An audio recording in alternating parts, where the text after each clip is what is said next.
friends, and welcome back to my channel. For those of you who are new, my name is Kaylee and this is Foodie Friday.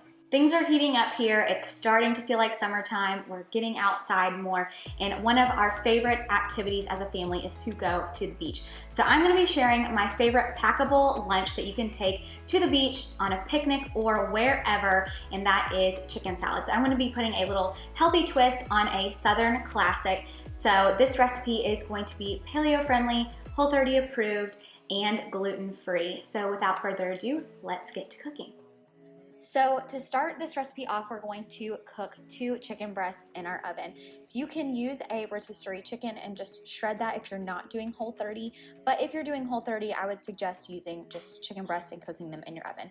So 2 chicken breasts is going to yield about 4 to 6 servings of chicken salad. So we're just going to season these with some salt and pepper, add them on top of a foil-lined baking pan, and we're going to bake these in the oven at 375 degrees for about 25 to 30 minutes or until they're fully cooked. If you'd like to see a video on how to cook chicken from frozen to fully cooked in your Instant Pot, I'll link that above.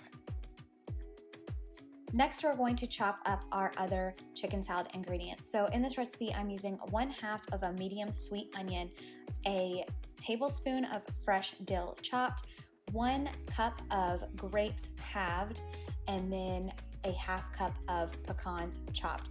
You're more than welcome to leave the nuts out if you're allergic to them, or you can swap them out for another nut like walnuts. Those also taste super delicious in this recipe. And then I typically will use 3 stalks of celery as well. However, my husband is not a huge fan of celery, so I left it out of this recipe. But we're gonna take that onion, we're gonna chop it up as finely as we like. You can also leave it chunky. It's really up to your preference. And then we'll move on to having our grapes. I usually measure out 1 cup of grapes and then halve them, but like I said, this recipe is very versatile. You can add as many or leave these out completely. It's all up to you.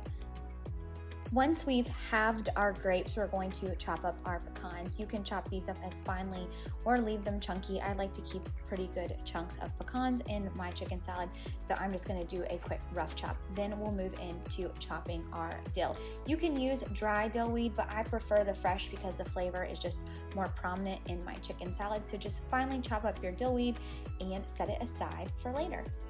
Next, we're going to shred our chicken. I'm using a hand mixer to do this. It's just a quicker way to shred, but you can use 2 forks and shred your chicken finely. I typically let my chicken cool for about 10 minutes out of the oven before I shred it. Once we have our chicken completely shredded, we're going to add in all of the ingredients that we chopped up. So add in your onion, pecans, dill, and grape halves, and we're going to give these a good little mix before we season our chicken salad.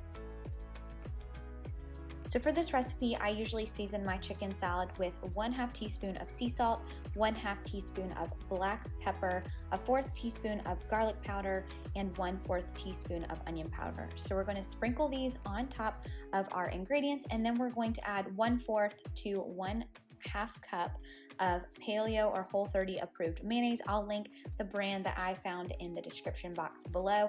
I usually start off with just 1/4 cup of mayonnaise and see how that mixes. You may need to add a little more, but I don't like super mayonnaise-y chicken salad, so I usually just stick with 1/4 cup.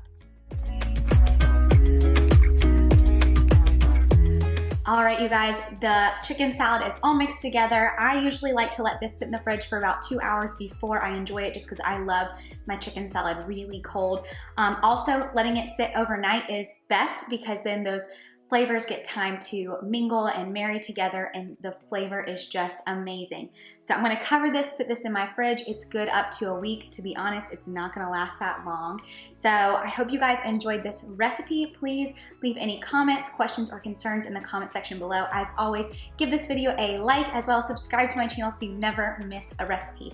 Hope you guys enjoyed this dish, and I look forward to seeing you guys next week where we get together and cook another delicious and nutritious dish. Bye, you guys.